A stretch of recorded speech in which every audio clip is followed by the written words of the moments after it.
Hello नमस्कार the hope tarot में आप सभी का बहुत बहुत स्वागत है। और हम यहाँ रीडिंग कर रहे हैं कि आपके पर्सन अगर आपको कोई मैसेज देना चाहे और वो एक लेटर फॉर्म में दे तो वो आपसे क्या कहना चाहते हैं। तो यहाँ पे मैं ओपन करने वाली हूँ आपके लिए आपके पर्सन का love letter.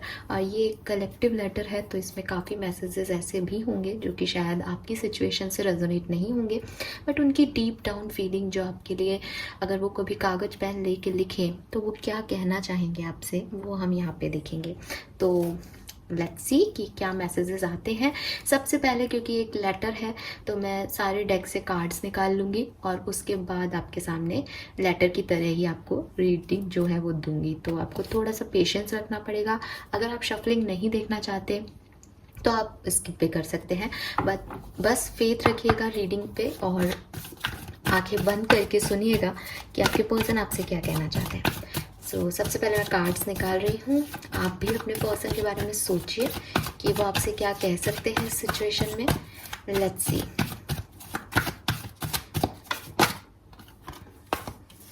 We have strong warning journey. Alright,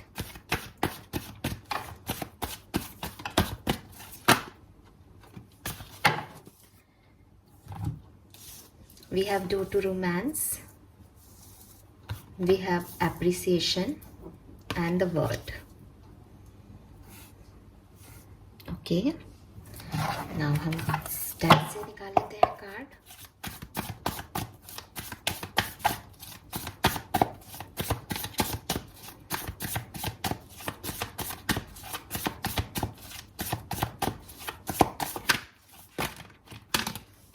We have Four of Swords, Ace of Swords, King of Swords. Okay.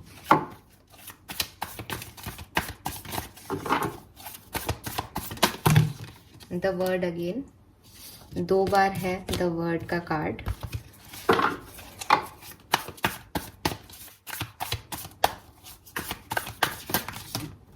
ये कार्ड्स मैं नहीं लूंगी, काफी कार्ड्स हैं।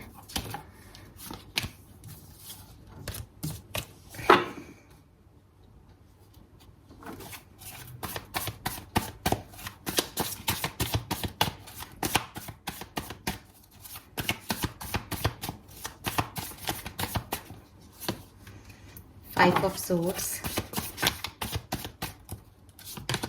Seven of Pentacles,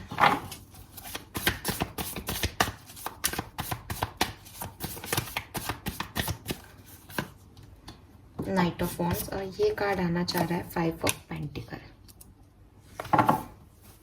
okay.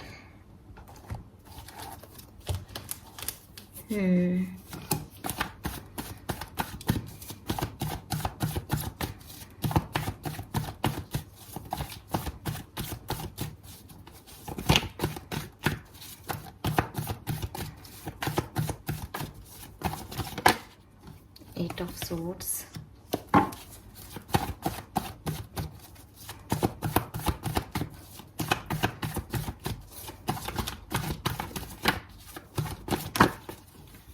the Moon.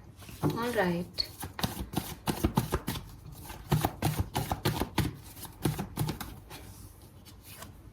Ace of Pentacles,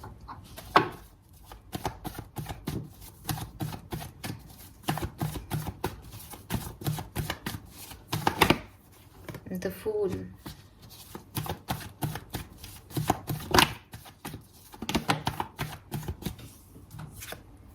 Seven of Cups,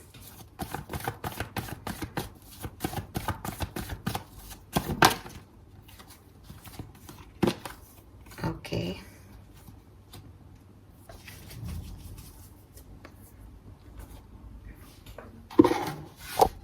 sorry. Alright, सिर्फ 2 card मैं यहाँ से लूँगी। We have loyal heart. Alright, and go the distance. Okay, so here is your cards. अगर मैं आपको राशियों की बात करूँ यहाँ पे तो यहाँ पे जेमिनी, लिब्रा, एक्वेरियंस बहुत ज़्यादा स्ट्रॉन्ग आ रही हैं राशियों में। इसके अलावा स्कॉर्पियन यानी वृश्चिक राशि के वाइब्स बहुत स्ट्रॉन्ग हैं और एक्वेरियस और एरीज और जेमिनाई के वाइब्स बहुत स्ट्रॉन्ग हैं। पाइशियन और कैंसर वाइब्स बहुत स्ट्रॉन्ग हैं।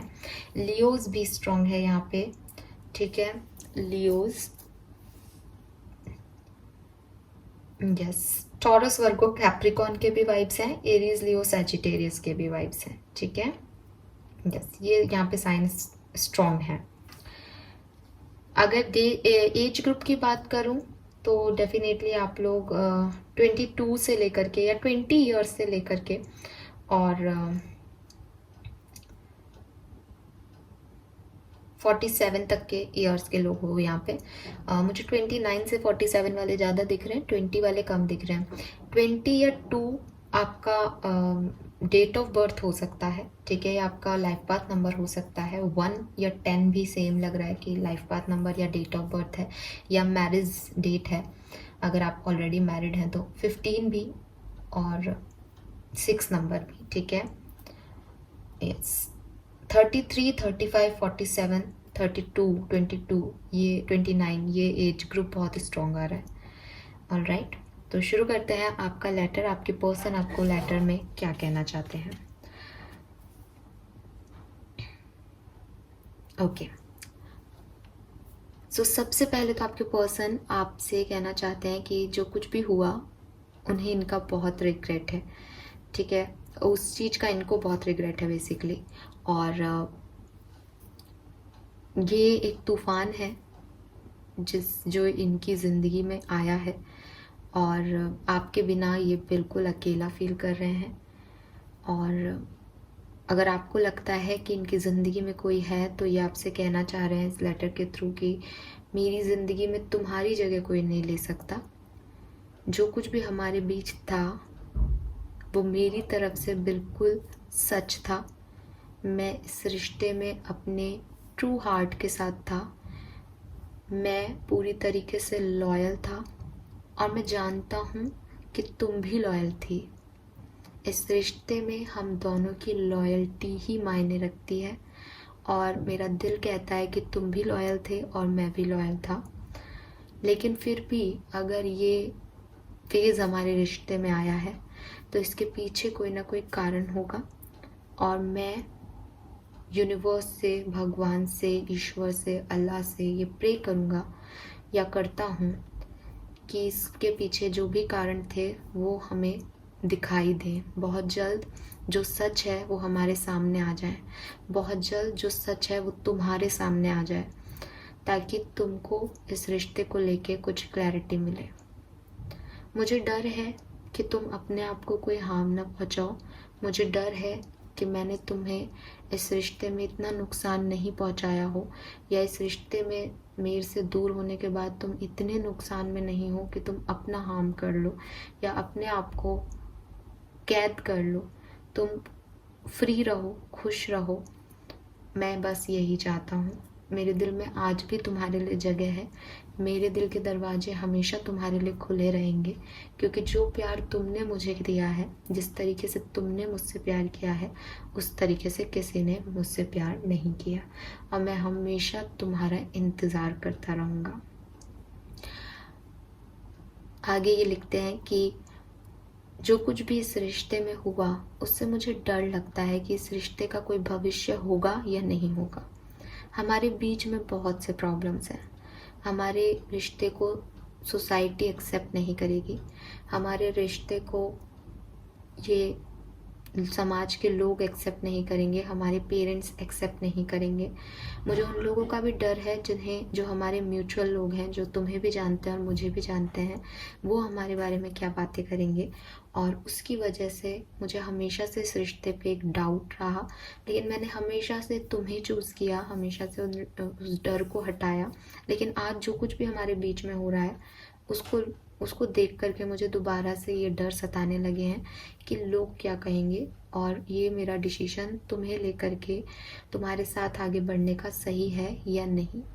मैं बहुत परेशान हूँ, और मैं जानता हूँ कि तुम मुझसे कोई ना कोई एक्शन चाहते हो, लेकिन मैं अभी कोई भी एक्शन नहीं ले सकता, क्योंकि मैं अभी क्लियर नहीं हूँ कि मुझे तुम्हारे साथ आगे बढ़ना चाहिए या नहीं।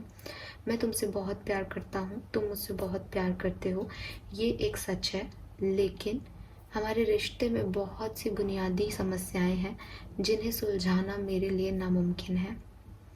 मैंने बहुत कोशिश की इस रिश्ते में अपना बेस्ट देने की, पर शायद मैं तुम्हें वो खुशियाँ नहीं दे पा रहा जिन पे तुम्हारा हक है, जो तुम डिज़र्व करते हो। शायद मैं ही तुम्हारे लायक नहीं हूँ। मैं तुम पे गिव अप नहीं कर रहा हूँ, मैं इस रिश्ते पे गिव अप नहीं कर रहा हूँ। मैं आना चाहता हूँ तुम्हारी तरफ, लेकिन थोड़ा सा वक्त चाहता हूँ। वक्त चाहता हूँ इस सिचुएशन को समझने का। वक्त चाहता हूँ ये जानने का कि क्या भगवान हमारे साथ हैं, क्या यूनिवर्स हमारे साथ हैं, क्या वो भी वही चाहते हैं जो हम चाहते हैं।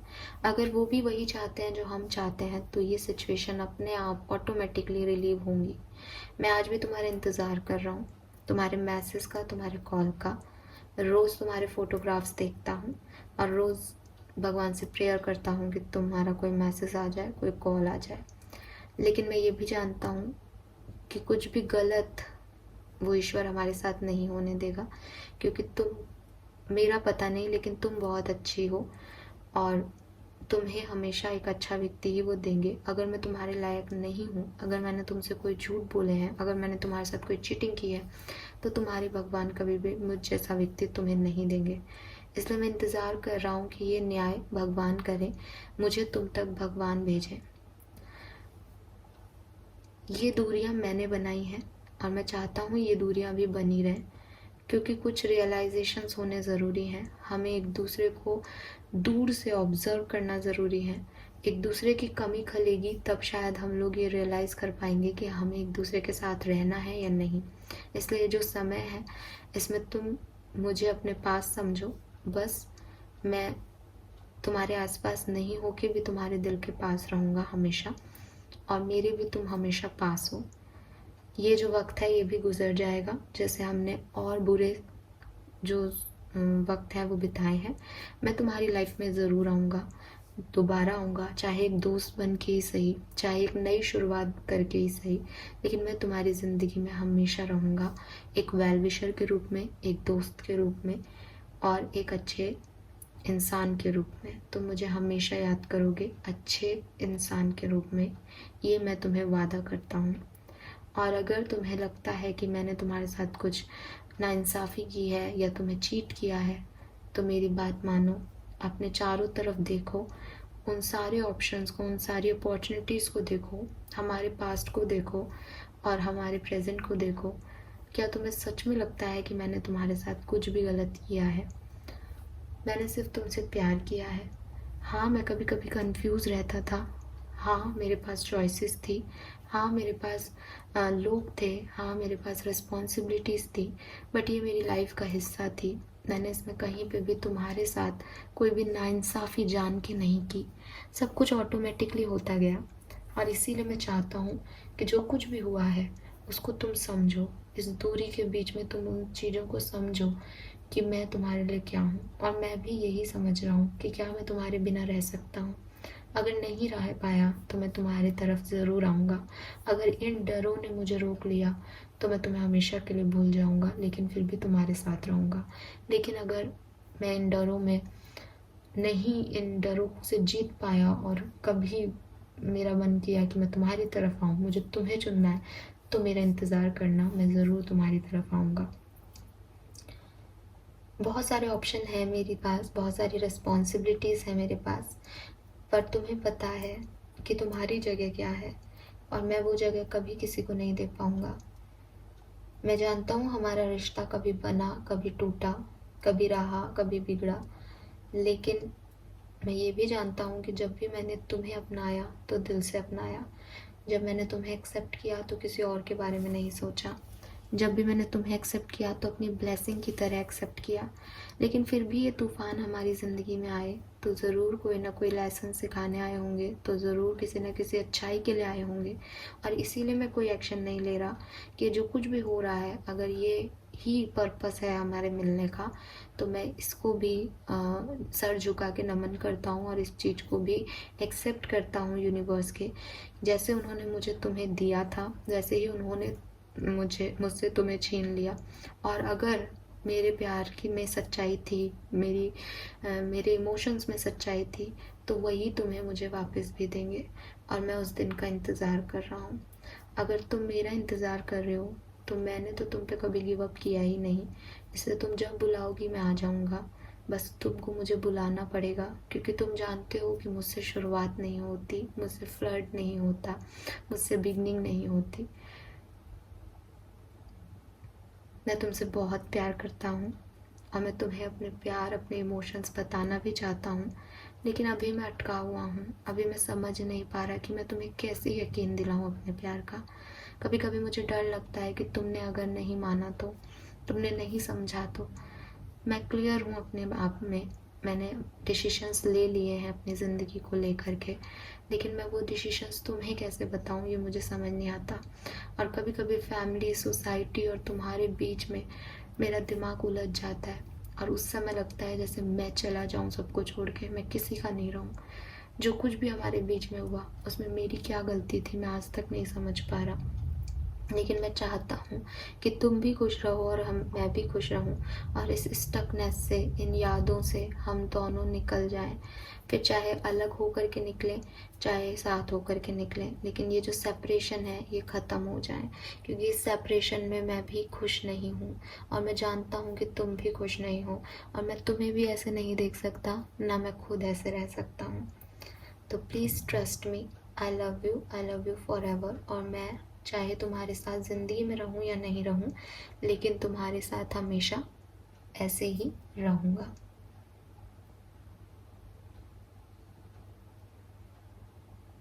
मेरी ज़िंदगी में कुछ तकलीफ़ें हैं, कुछ परेशानियाँ हैं।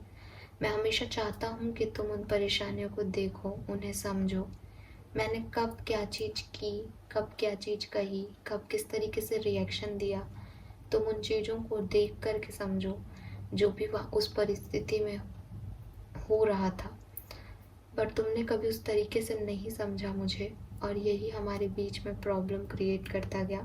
मैं जानता हूँ कि ये तुम्हारी गलती नहीं है, लेकिन शायद परिस्थितियाँ ही ऐसी थी कि हमें इसी तरीके से इनसे गुजरना है। अभी भी मैंने तुम पे गिव अप नहीं किया है।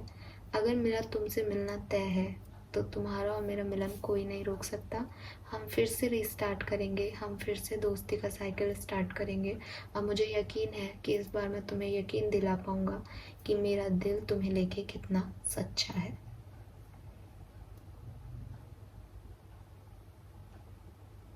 All right guys, so yes, यही मैसेज, यही जो ओवरऑल लेटर है वो मुझे आप लोगों के लिए मिल रहा है।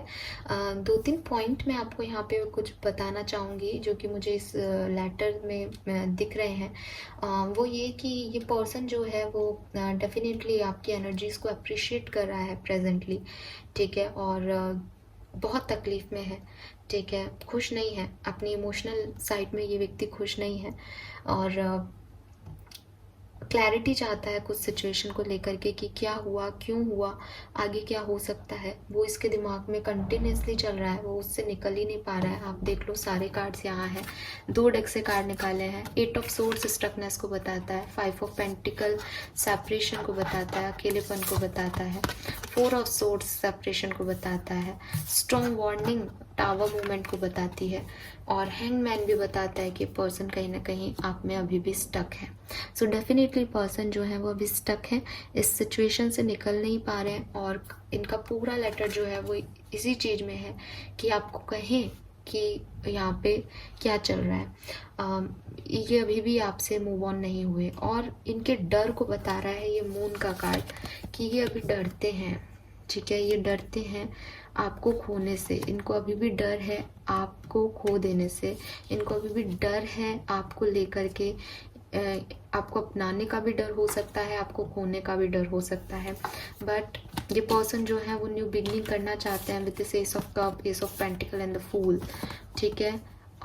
ज़रूरी नहीं है कि ये किस तरीके की जो है वो आपके इमोशंस हैं इस पर्सन के, ज़रूरी नहीं है बहुत स्ट्रॉन्ग लव इमोशंस हैं, बट एक न्यू बिगनिंग चाहे एज ए फ्रेंड ही करना चाहें, बट वो करना चाहते हैं। यहाँ पे मुझे कुछ लोगों के लिए ये भी दिख रहा है कि ये जो पर्सन है वो डेफिनेटली ऐसे भी हो सकते हैं 1% और 2% लोगों के लिए कि अभी आपका कन्फेशन नहीं हुआ है रिलेशनशिप का, और आप एक ऐसे व्यक्ति के लिए देख रहे हैं कि आप जस्ट उनसे मिले हो और उनकी लाइफ में बहुत सारी तकलीफ़ें हैं, आपकी लाइफ में आप कहीं से निकल के आए हो और फाइनली दोनों एक जगह आए हो। तो हो सकता है कि ये जो पर्सन है वो अब कुछ बना रहे हैं मन कि आगे क्या करना है, ठीक है। एंड यहाँ पे हमारे पास 2 बार वर्ड का कार्ड आया है। सो वर्ड जो है वो बेसिकली एक साइकिल को रिप्रेजेंट करता है। तो आप लोग ट्विन फ्लेम जर्नी में हो सकते हो, ठीक है। बहुत ज़्यादा चांसेस हैं क्योंकि 2 डेक से सेम कार्ड आया है। सो ट्विन फ्लेम जर्नी आप लोगों की हो सकती है कि आप लोगों के साइकिल्स चल रहे हैं और बार बार आप उन सेम साइकिल्स में अटक जाते हो, वो चीज़ है। फिर यहाँ पे लॉयल हार्ट का कार्ड आया है एंड गो द डिस्टेंस आया है। सो हो सकता है ये पर्सन अपनी लॉयल्टी आपको प्रूव करे किसी किसी के थ्रू। इनका मन है कि आपको अपनी लॉयल्टी प्रूव करके ही आपकी तरफ आए, क्योंकि हो सकता है यहाँ पे कुछ लॉयल्टी इश्यूज़ जो हैं वो आपके रहे होंगे, ठीक है। सो ये मुझे मैसेज मिल रहे हैं। नाउ लेट्स सी, अगर ये पर्सन आपको कांटेक्ट करना चाहते हैं तो ये कितने टाइम में आपको कांटेक्ट कर लेंगे, ठीक है। सो ये एक जनरल जो है वो टाइम फ्रेम होगा। बिल्कुल एग्जैक्ट टाइम फ्रेम तो पर्सनल रीडिंग्स में ही मिल सकता है, तो आप इसे जनरल के तरीके से ही लीजिएगा। लेट्स सी कि कब तक ये पर्सन आपको अप्रोच कर सकते हैं। Okay, we have 2 of cups. Alright, एक कार्ड मैं यहाँ से लूँगी।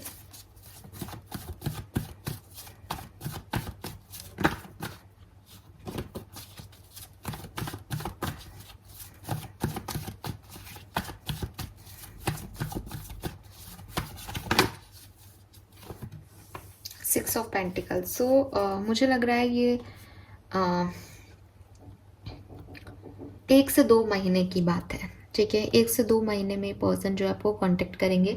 और अगर 1 से 2 महीना नहीं है तो फिर ये डेफिनेटली जाएगा आपके जून तक, या आप आज से 6 महीने देख लो, जून तक जाएगा ये, ठीक है।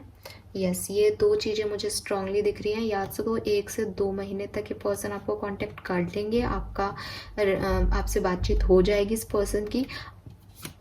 अगेन यहाँ 2 ऑफ कप्स की एनर्जी है, यानी बात होने की बात कर रही हूँ, रिकन्सिलेशन की बात नहीं कर रही हूँ, ठीक है।